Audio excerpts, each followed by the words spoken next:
Alors comme ça, t'es closer et t'as toujours pas d'infopreneur.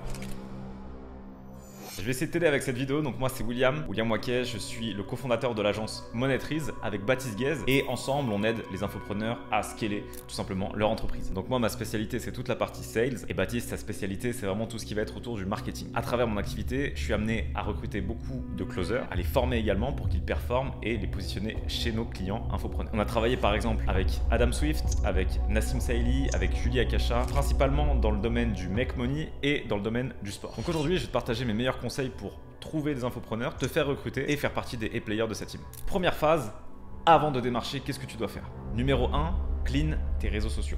En tant que sales manager, infopreneur, on a envie de travailler avec des professionnels, évidemment, et c'est d'être perçu comme tel et l'air d'un professionnel. Si je te choisis pour qu'on travaille ensemble, tu vas représenter l'infopreneur, tu vas représenter son image, donc il faut que tu sois le plus clean possible tout simplement là-dessus. Tâche d'avoir une image maîtrisée selon le moyen de prospection que tu utilises, donc que ça soit sur ton profil Instagram, LinkedIn, Facebook aussi si tu utilises Facebook.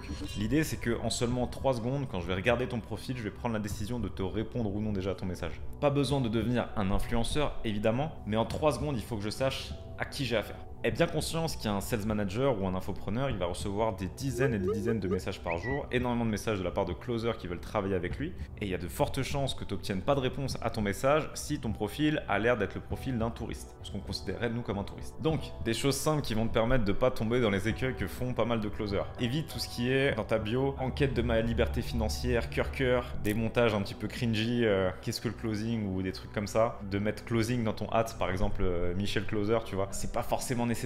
Montre la valeur que tu vas apporter plutôt que celle que tu viens chercher. Et ça, c'est super important. En une après-midi, même pas, tout ça, c'est réglé. Tu as un truc qui est carré, hop, posé, et tu n'as plus besoin d'y revenir tout le temps. Donc, deuxième point très important, définis les niches sur lesquelles tu veux travailler en tant que closer et les infopreneurs avec qui tu veux travailler. Fais-toi une liste idéale de personnes avec qui tu aimerais travailler et étends cette liste jusqu'à 40 infopreneurs. Pourquoi 40? Autrement, tu vas te concentrer que sur les macros influenceurs, donc les très gros, qui sont aussi les plus sollicités, les plus durs à signer. Si tu veux tout de suite closer pour Yomi Denzel ou Sam Hamar ou vraiment des gros tontons du game, ça va être beaucoup plus dur parce que tu vas être en concurrence avec des closers beaucoup plus expérimentés. Alors que si tu listes une quarantaine d'infopreneurs qui correspondent à chaque fois aux niches avec lesquelles tu as envie de travailler, ça va être plus simple et ils seront aussi beaucoup plus accessibles à toi. Pour les trouver, ces infopreneurs que tu ne connais pas encore mais qui correspondraient à ta niche, tout simplement incarne leur client idéal. Donc à travers les recherches que tu vas faire, quand tu vas tomber sur des vidéos YouTube de plus petits infopreneurs, va dans leur bio, regarde si tu peux booker un appel. Si tu peux booker un appel, ça veut dire qu'il y a un tunnel de vente et potentiellement un closer au bout. Ou même sur certains infopreneurs qui sont encore assez petits, c'est peut-être encore l'infopreneur lui-même qui prend les calls. Et là c'est génial parce que tu bookes le call avec lui et tu peux très vite entrer en interaction et proposer la valeur que tu souhaites apporter. Donc, maintenant que tu as un bon profil, maintenant que tu sais à qui tu veux t'adresser et pourquoi c'est à eux que tu veux t'adresser, quelle plateforme tu vas utiliser pour ton démarchage. Donc par plateforme, on va prendre LinkedIn. Alors LinkedIn, l'avantage c'est que c'est vraiment une plateforme qui est dédiée au réseautage professionnel. Tu vas très vite avoir la fonction des personnes. Ça va être assez simple en fait de même trouver des sales managers au-delà des infopreneurs, mais des sales managers directement sur LinkedIn. Personnellement, c'est pas une plateforme que j'utilise dans mon recrutement ou même dans mon positionnement. Je crois que si tu regardes mon LinkedIn, il est dégueulasse, il date d'il y a encore plusieurs années. Mais c'est une plateforme qui, si tu l'utilises bien, peut apporter des beaux résultats. Comme toutes les plateformes, elle a ses codes aussi, donc imprègne-toi un peu de la plateforme pour comprendre les codes, parce que tu ne communiqueras pas de la même façon sur Instagram que sur Facebook ou que sur LinkedIn, que sur Twitter, enfin X maintenant. Donc il faut être conscient de la culture et des codes des plateformes que tu vas utiliser. Deuxième plateforme, Facebook. Alors Facebook, certains infopreneurs l'utilisent encore, c'est un petit peu dépassé. Mais ce qui est intéressant sur Facebook, ça va être notamment la fonctionnalité groupe qui va te permettre d'accéder en fait à potentiellement des offres ou autres pour aller chercher certains infopreneurs ou en tout cas certains contrats. Donc Facebook, pourquoi pas, même si c'est pas encore une fois la plateforme de prédilection. Troisième plateforme, Instagram. Donc Instagram, ça va être celle que j'utilise le plus pour le coup. Instagram, c'est intéressant parce que tu as vraiment tous les infopreneurs qui y sont. En général, c'est rare qu'un infopreneur n'ait pas un compte Instagram et tu peux aller facilement entrer en contact. Donc envoyer des messages, tu peux facilement le faire. Avoir une réponse, c'est moins évident. Mais Instagram va te permettre une chose, un petit hack que je peux te suggérer qui fonctionne aussi sur LinkedIn. C'est quand tu trouves ton infopreneur, si tu vois les personnes qui travaillent avec lui, et je dis bien les personnes qui travaillent avec lui, tu auras beaucoup plus facilement une réponse de son sales manager qui reçoit peut-être, je te dis une bêtise, 3-4 DM par jour que l'infopreneur qui reçoit 100-150 messages par jour, par exemple. Donc là, ça peut être intéressant. Attention en revanche revanche, gros red flag, quand tu vas sur Instagram et que tu vas voir les comptes que suit la personne que tu cibles, si tu commences à prospecter ses amis pour leur dire hey, je suis closer, j'ai vu que tu connaissais Antoine Blanco, est-ce que tu peux lui dire que j'aimerais travailler avec lui? Alors là, c'est le plus gros red flag ever, faites jamais ça. C'est le meilleur moyen de vous faire blacklister. Genre, c'est horrible. Ne faites pas ça. Ce que je te suggère aussi, c'est de multiplier les points de contact pour maximiser tes chances de réponse. Ça veut dire que tu peux contacter la personne sur Instagram et LinkedIn par exemple, et en plus de ça, s'il y a un mail pro que tu peux utiliser, utilise le mail pro. Ça te fait 3 points d'accès différents pour la même personne, ça montre que tu es déterminé aussi, ça montre que tu en veux. Souvent, une erreur que vous faites dans le démarchage, c'est que vous relancez jamais par exemple. Des fois, j'ai des personnes qui me contactent, c'est pas des fois que j'ai pas envie de leur répondre, c'est que je vois le truc, je fais autre chose. C'était peut-être un bon profil, sauf que des bons profils, j'en reçois beaucoup et je peux l'oublier, alors que s'il m'avait relancé, ça m'aurait montré qu'il a vraiment envie de travailler avec moi et potentiellement, j'aurais plus facilement laissé une chance. Donc, n'hésitez pas à relancer. Vous pouvez relancer au moins 3 fois sans problème. Et se passer de quelques jours évidemment, mais n'hésitez pas à relancer. Et au pire, qu'est-ce qui se passera? C'est que tu auras une réponse, on te dira bah écoute, non, c'est pas le moment, machin, mais au moins tu as une réponse et au moins tu as été au bout. En tant que closer, vous allez devoir follow up les leads qu'on va vous envoyer. Si t'es pas capable de me follow up, moi qui est l'infopreneur qui vais te donner le job, est-ce que je peux te faire confiance sur ta capacité à follow up les prospects que tu auras ensuite? Maintenant que tu as vu qui étaient les infopreneurs avec qui tu veux travailler, que tu as un bon profil et que tu as choisi la plateforme sur laquelle tu allais les contacter, quel message envoyer? Donc au niveau du message, évidemment, évitez les copier-coller insipides. Vous allez avoir très peu de chances qu'on réponde à un message qui est un peu creux en fait et qu'on sent que c'est un copier-coller. Personnalisez-le par rapport à la personne à qui vous vous adressez. Je vous fais un exemple de message. Imaginons que voilà, j'ai envie de travailler avec Adam Swift sur le SMMA. Salut Adam, bravo pour ta dernière vidéo, j'ai beaucoup aimé le moment où tu parles de passer à l'action même quand les circonstances ne sont pas favorables. J'ai été mentoré par le nom de ton formateur et je connais très bien la niche du SMMA ayant moi-même monté une agence. Je serais ravi de pouvoir mettre mes compétences de closer à ta disposition pour aller chercher un maximum de ventes ensemble. Ta vision de l'entrepreneuriat me parle énormément et je serais ravi de la défendre auprès de tes leads. Je te laisse mes coordonnées si tu as besoin de players prêts à tout donner pour emmener ce projet le plus loin possible. William.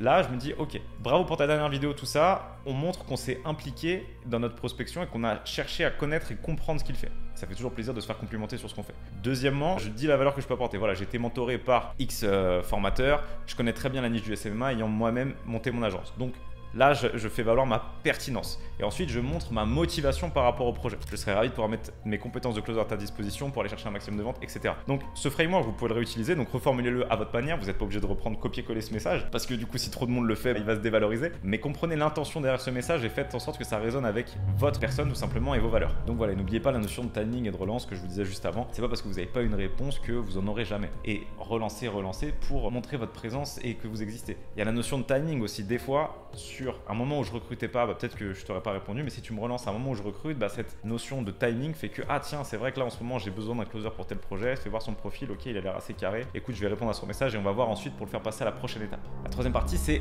entretien et onboarding. Tu as réussi ta prospection, tu as réussi à passer le premier filtre qui était donc le filtre du message et tu as réussi à décrocher ton premier entretien. Maintenant, à toi de faire tes preuves. Le premier entretien en général, il se fera soit en groupe, soit en individuel. Évidemment, pour ce rendez-vous, quelques règles de base. Soigne ton apparence et l'air le plus professionnel possible.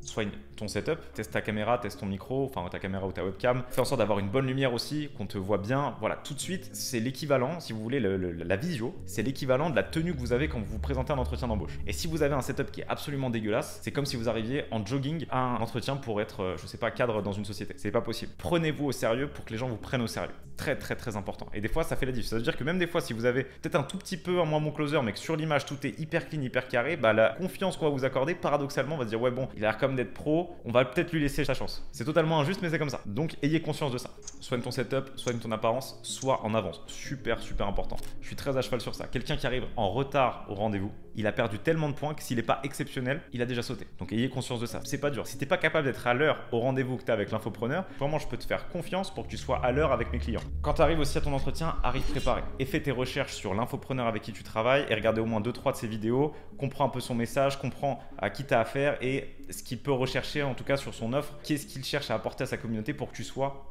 aligné sur ça et que tu sois pertinent. Tu marqueras beaucoup de points facilement juste en arrivant plus préparé que les autres qui vont sûrement se pointer un peu plus en mode touriste. Donc voilà, et à cœur d'être vraiment le gars le plus smart de la pièce. Attention juste à une chose évidemment, c'est de pas passer trop pour un fanboy. Ça veut dire que si tu es avec l'infopreneur que tu rêves d'avoir et que tu arrives genre comme un trop gros fanboy, bon là tu vas perdre des points. Retenue, humilité, montre toujours que voilà, tu es au courant de l'opportunité, tu es au courant de qui il est, sans trop en faire. Qu'est-ce que nous on va rechercher? On va rechercher une personne qui est fiable.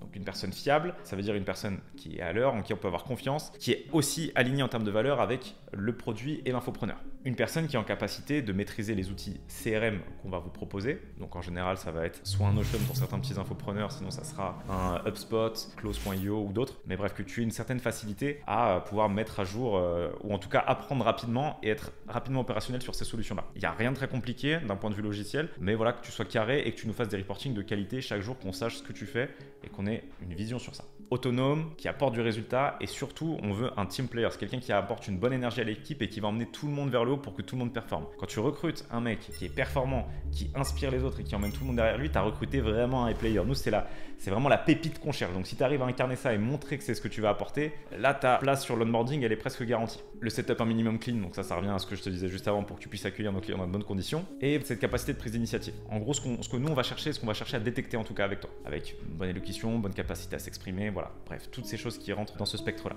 Qu'est-ce qui va être disqualifiant maintenant? S'il y a un trop gros décalage entre le closer et la niche qui veut closer. Imaginons que la personne, elle veut closer du coaching sportif, mais elle n'y connaît absolument rien au sport, c'est pas possible. Tu vois, faut qu'il y ait quand même un minimum de cohérence. Quelqu'un qui est trop mou, pas assez smart, éteint, qui comprend pas les choses vite, voilà, ça va avoir tendance à sauter rapidement. Skill de communication pas assez développé, donc qui a du mal à s'exprimer, ça revient un petit peu sur le point précédent, qui a du mal à connecter avec les personnes. Si tu n'arrives pas à le faire avec nous, comment tu vas le faire avec nos clients aussi? Ça, c'est des choses qu'on va prendre en compte. Pareil, si le setup est catastrophique, si on t'entend pas, tu as un problème de connexion de ouf, ta caméra, ton micro, s'il n'y a rien qui va à ce niveau-là, bah voilà, encore une fois, tu vas sauter malheureusement. Donc c'est pour ça que je vous dis, faites attention à ça, vos entretiens.